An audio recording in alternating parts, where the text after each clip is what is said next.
Ladies and gentlemen, this is Ian Greengross, NFL agent, here representing his client, Darren McFadden. And your client has been all over the papers, ESPN Magazine, Sports Illustrated.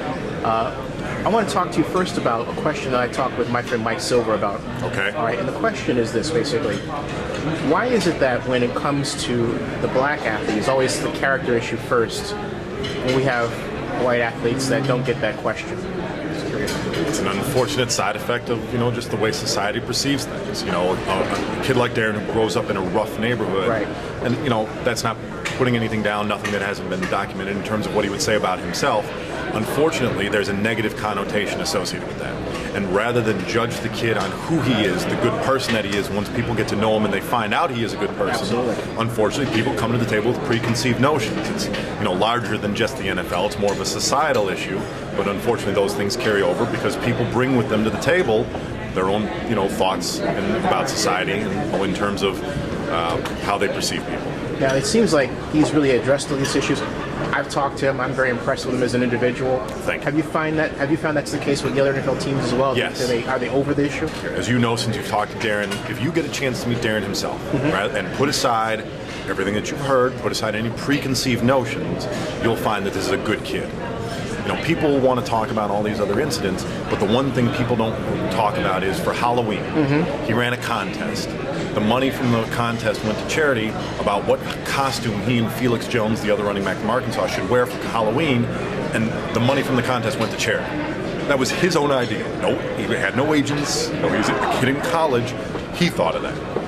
That's the kind of kid he is. So when the teams have gotten to know that and know that about him, they said, look, you know what? Has he made some mistakes? Clearly. He's admitted those. But is this a kid who's got a problem? No, he's just a kid who's made some mistakes. Not even 21 yet. So the Raiders. Possibility the Raiders may draft? Sure. Do you have any concerns regarding how they've negotiated in the past with people like, my favorite people, Jamarcus Russell? Each negotiation is unique.